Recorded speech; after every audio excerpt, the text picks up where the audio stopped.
Get ready.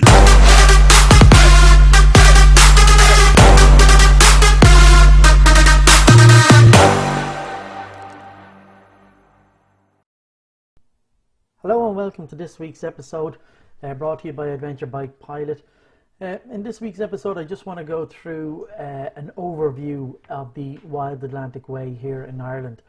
Now, this overview is primarily, obviously, for motorbike drivers, but I suppose anybody visiting Ireland could use this, whether you're visiting on motorbike or renting a car or whatever. And the thing to bear in mind is as well, when I'm going through this, I'm not just doing this for people who maybe have done it before or live in Ireland, but for anybody traveling from anywhere in the world to come to do the Wild Atlantic Way, so that they get a good idea of what it is to expect and how to get around it and what's involved. So forgive me if I go over anything that's pretty obvious, but I'm just trying to encompass everything for the novice and the newcomer here to Ireland, and particularly to the Wild Atlantic Way. So the reason behind this is, being an Irish person myself, I do the Wild Atlantic Way every year without fail. I know it very well. It's my most favourite route in the entire world, and I've got an upcoming trip this month doing the Southern Peninsulas of the Wild Atlantic Way. I don't often do the entire Atlantic Way route in one go.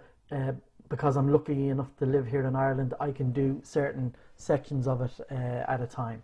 But this overview is to give you an idea of the route in general and what's happening on it. So I'll go through exactly what we're going to cover in this episode, and you'll get an idea of what it is I'm talking about. So one of the things I want to talk about is the weather, what to expect when you get here to Ireland and over across the various sections. And obviously when is the best time to come. So we'll go through those things in the upcoming presentation. The next thing then is just in terms of a brief overview of accommodation and motorbike rental if you are coming over here. If you're coming from the UK or within Ireland, obviously you'll probably bring your own motorbike. If you're coming from further afield like Canada or the US or somewhere like that, just to give you an idea of where to get bikes for rental and a rough estimate of the cost of that. Obviously then I'd like to just go over the route itself in its entirety. And then we look at some of the signature discovery points that are within the route, and these are discovery points that are identified and highlighted by the Wild Atlantic Way people themselves. We look at what's off-piste, so as with all of the routes that I take, some of the best stuff is slightly off-piste. I won't obviously stray too far from the original route, but I just want to go through some of the things that if you're doing any of the Wild Atlantic Way, whether it's in its entirety or sections of it, there are certain things that you need to know in terms of leaving and deviating from that route and what to do and where to go. Then just a quick word on navigating and how to find your way around the Wild Atlantic Way. And then the next one then is the various different sections and areas within the route itself that are the way it's broken out. I'll briefly cover a thing called the Wild Atlantic Way passport. I'll go through that in more detail further in the episode, so just keep that in mind. And then the what's next, what's going to come after this video and the overview of the Wild Atlantic Way itself. So before I kick into the rest of the stuff here, as I've outlined, I just want to note that you'll see that this beautiful background imagery that you're seeing is all video footage that I've taken myself whilst on the Wild Atlantic Way, and that'll play in the background so you can get a good idea of exactly what you'll see when you get here to Ireland. So it's just a good way of priming you to see how beautiful Ireland really is, particularly on the west coast. So the first thing, as I said, is going to take a quick look at the weather and when to go and do the Wild Atlantic Way. If you're from Ireland or from the UK, you'll be quite used to our weather system here, so it'll be nothing new to you. But for those of you who aren't familiar with Ireland and the very, very strange weather that we have here, I just want to go through a few things with you. So the first thing here is just I've broken out here into a graph what the average rainfall is in millimeters per month, and then on the bottom graph you can see the average temperature in Celsius per month, and it's painting a pretty clear picture. You can see that the three of the driest months within our year are actually April, May and June. So you can see, for example, in July and particularly in August, which would be considered the summer months, there's actually far more rainfall. Even though they are warmer months, they are actually wetter. And on the bottom one then you can see the three of our warmest months are obviously June, July and August. So I suppose a happy medium for those would be if you take one of the driest and then one of the warmest. June will obviously stand out then as a particularly good time to come, and I'd certainly agree with that. I've found over the last few years that April has become a very good month weather-wise to go out. The rain is pretty good. Yes, the temperatures may be down, but it's quite dry and you often get very, very nice sunshine. And the same is true, certainly of the first 2 or 3 weeks in September. So, don't be put off by that. The thing about the Irish weather is summer is no guarantee of good weather. Expect rain no matter what month you come here. Ireland can have 4 seasons in one day. So even if you leave your hotel and the sun is beating down outside, bring a raincoat. It's just so unpredictable. Ireland is just so far north of the hemisphere that our weather is bizarre, to say the least. But yeah, so those are definitely the most optimum periods to come in, for me anyway. What I'd also say then is, particularly if you're coming from very far afield and you're planning a motorbike trip, January and February, November and December are totally out. They're just too much rain in those periods. It's extremely cold. And the other thing is it's just not enough daylight. It's dark here by about 4:30 in the afternoon, so your days are cut very short. It's just not worth the effort. Certainly in February and March, we still get an awful lot of frost and sometimes snow. So you'd be looking at coming from somewhere in, mid-April, I think is the best time to start planning onwards. So the next thing I'll just touch on briefly is accommodation and bike rental. So let's look at the accommodation first. I'm not going to go into huge depth on this because everybody's budgets and taste is completely different.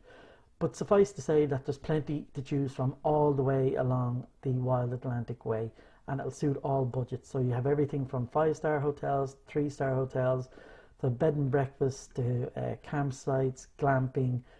You name it, it's on it. So there's no problem in terms of choice along the route. What I would say is there are a couple of areas along the route that you may need to book very early. That can be true of any high season, but particularly Dingle, the Ring of Kerry, Galway, the likes of Lannan, if you're out towards the west and Connemara type area. You need to be booking those very early, particularly Dingle. That fills up very, very quickly. So if you want to have your pick of somewhere really nice to stay that's central within the towns, you need to be booking those places in and around, the end of December or certainly January, and certainly no later than February. I'm not saying that you won't get places, but if you want to have your choice of places, you'd want to be booking very early. So the bike rental then, I'll just quickly touch on. Bike rental in Ireland, there's not a huge amount of places in Ireland you can rent bikes. It's a very small country in the scheme of things. I'll just touch on 2. There are more than 2, but these just are the 2 that stand out as the main players over here in Ireland for bike rental, and I'll just touch on their costs. So one of them here is called Celtic Rider Motorcycle Tours. Now I'm not affiliated to any of these tour companies. These are I just did a bit of homework. I had a look at their websites and I've seen them. I've passed these businesses in my own moving around the country. So As I said, I'm not affiliated with them, and you know, these prices I've taken directly from their website. Obviously, they're a point in time.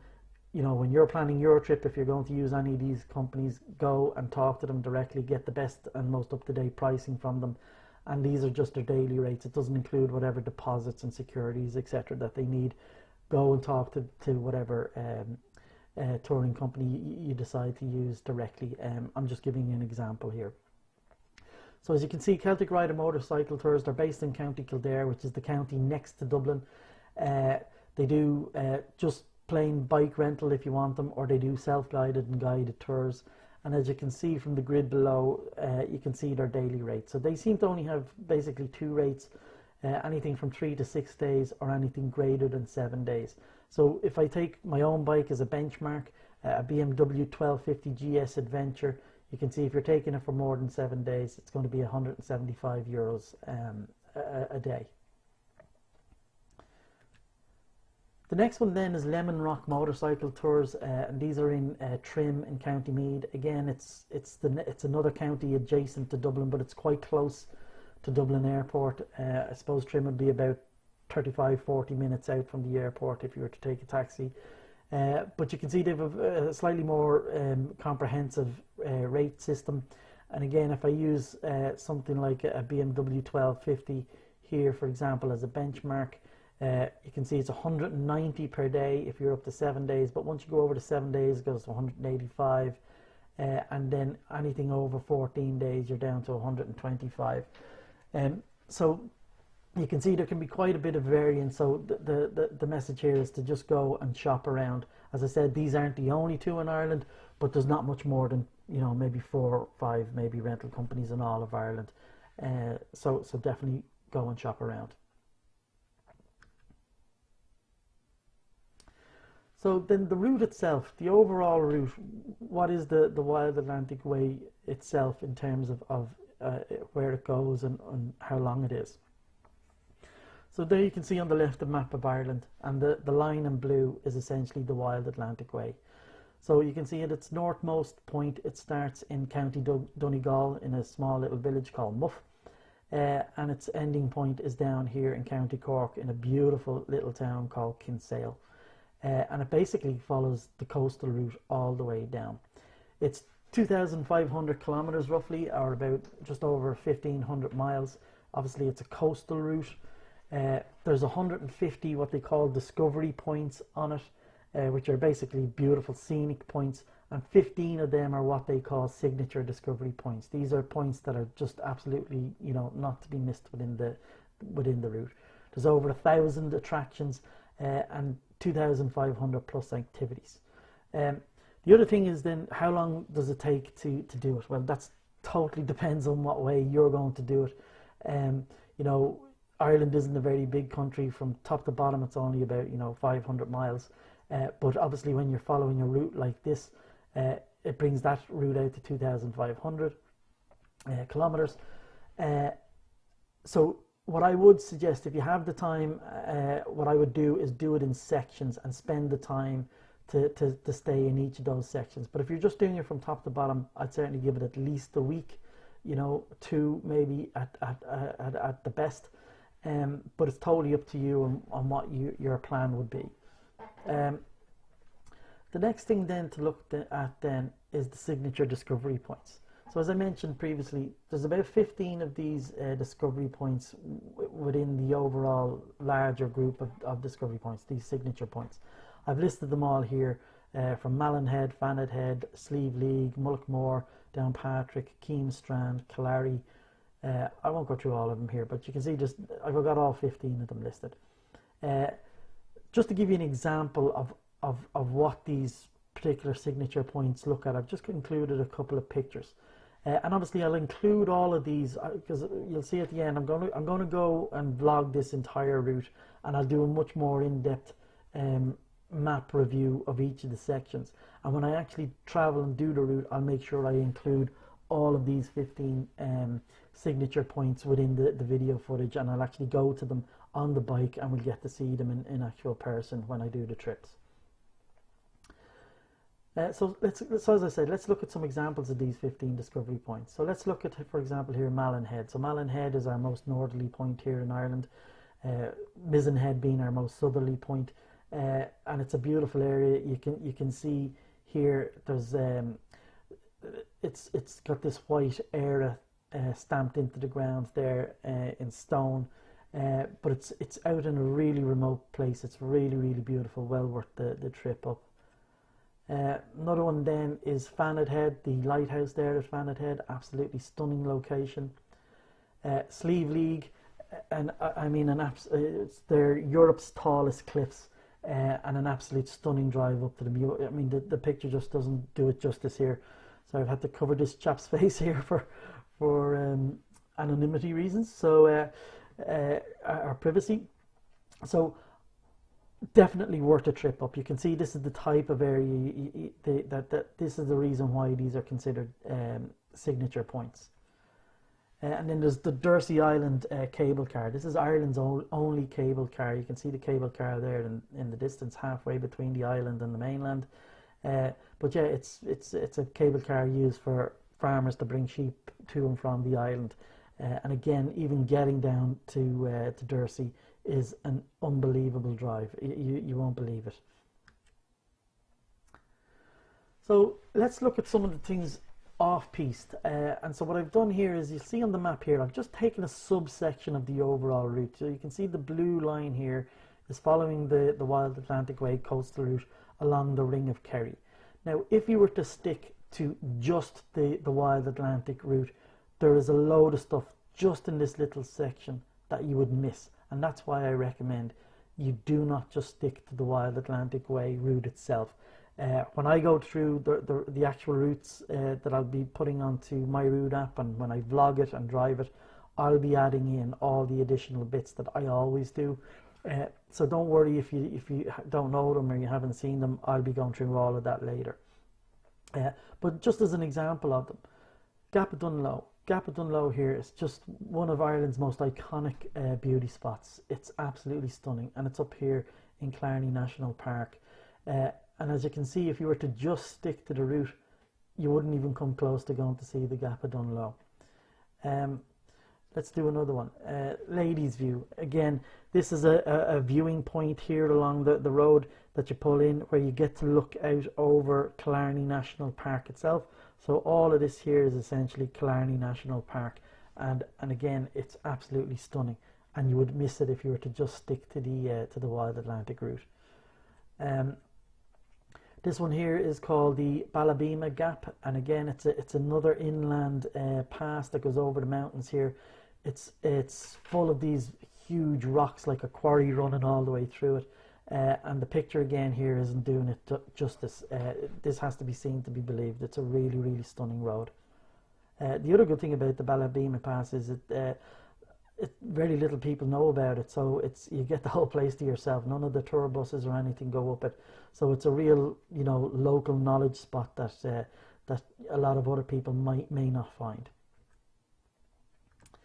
And then just one last one then is the Ballahasheen Pass. Again, this is a beautiful pass that goes through this amazing valley and then up over the mountains and drops you down towards Cahersiveen. And again, as you can see, if you were to follow the route of the Wild Atlantic Way to the letter, you would completely bypass it. So that's what I mean about doing things in sections, and we'll go through that now in a minute in a slide.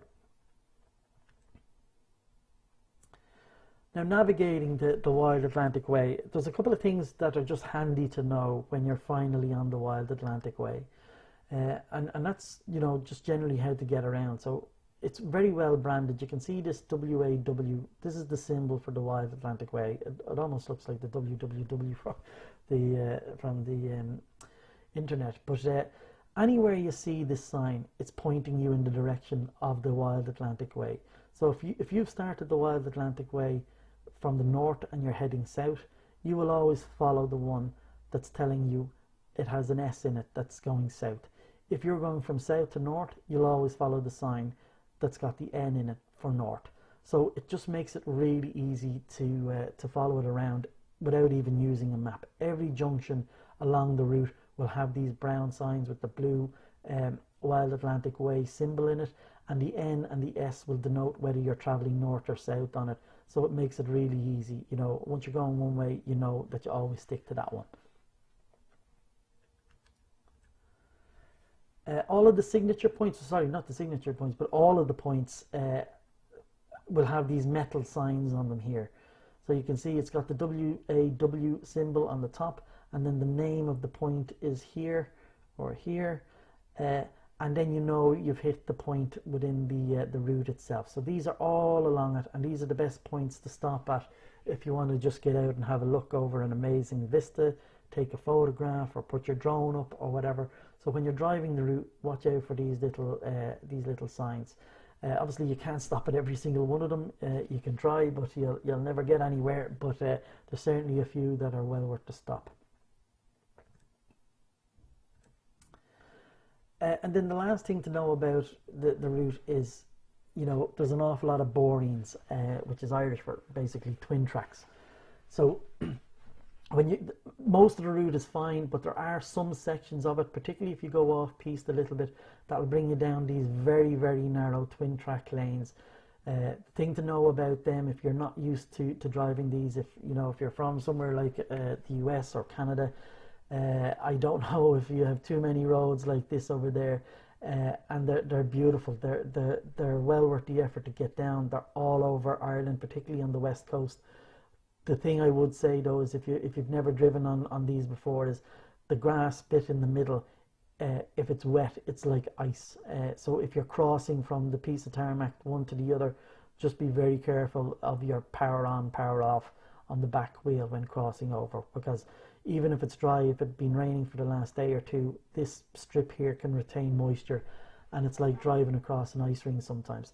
Also, they're generally covered with an awful lot of gravel, so again, be very careful with them. And that's why, you know, when it comes to it, that's why you need to choose the right tool. And by tool I mean bike. So, you know, obviously adventure bikes rock for this type of road and this route. Road bikes, you'll be fine. But you sport bike lads, you need to bring a spare set of balls, because, you know, your suspension's going to have them rattled off you coming down these little back roads like this. You know, as I said, the main route itself probably fine, but when you start to go a little bit off piste and start to explore, getting down something like these borings here, it can be a little bit dodgy for the more racy type bikes. And the thing to notice as well is that the best bits of this route are down the worst roads. You know, to really get the most out of the scenery and what you're going to see in the Wild Atlantic Way, you need to be getting down these little borings and down into these amazing little lakes and mountains and valleys that are on it. They're absolutely unmissable.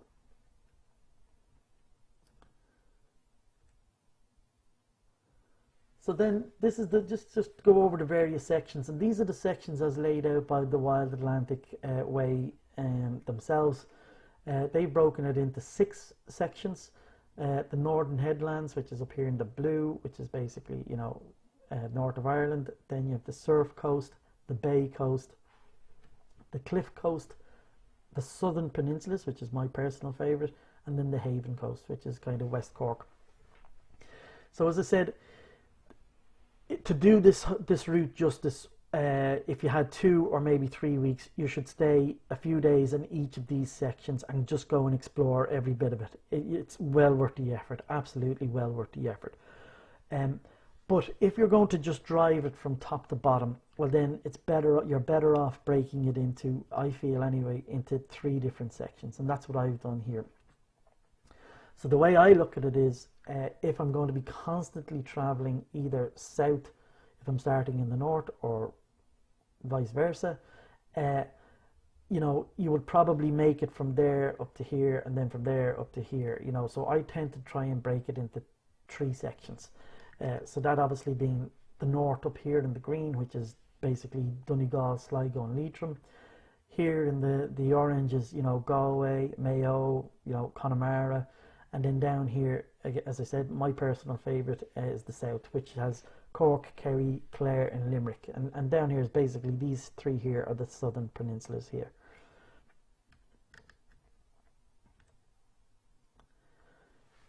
So the Wild Atlantic Way passport, I'll just touch on this quickly. This is just something if you're new to Ireland again that you can do along the route. Um, Over in Ireland, we have a thing called the Motorcycle Photo Rally, which is basically an annual event where the photo rally people send out a list of GPS locations and a particular landmark that if you go around and get yourself and your motorbike photographed with that landmark, and there's usually about 24 of them, and you collect them, and then at the end of the year there's a big event and with spot prizes and everything for anyone who has all the points done. They submit them, and it's a bit of fun. It's just a way of getting people to get out and around the country, because the 24 points are spread right the way across the country in every province. And the passport is basically a very similar process to that. What they've done is they've made this little passport book. There's these little stamp slots in it for each of the sections that we went through previously, the 6 sections. And the idea is that as you go to each of the locations, when you pass through one of the towns near the locations, you go into the post office or the tourist office, and you get your book stamped for the locations that you've visited. So as you can see here in the picture, this one here is a stamp. Somebody's obviously gone and they've visited Bear Island. They've also gone to see Pontoon Pier and Castletown Bear Harbour. And then they go into the local post office of the town that they're passing through, tell them where it is that they've seen. The post office will stamp it for you for free, and then you collect them. And then it's just a good way of making sure you go and see all the spots and participate in something a little bit fun. You get them. Where do you get them? You get them on you can get them for €10 at post offices, or you can get them from tourist information offices, national parks. You can even get them in the airport or in the bus airing offices along the Wild Atlantic Way, and you can also pick them up online from the wildatlanticway.com website. Now I'm not sure if they're running it at the moment with the COVID-19, but it's definitely worth getting one and doing it. It's just a bit of fun. And from what I understand, if you collect 20 stamps, you can bring it to the tourist information office and you'll get a gift. So, it's just a bit of fun.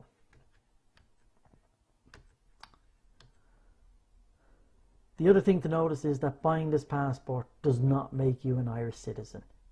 You can't buy awesome.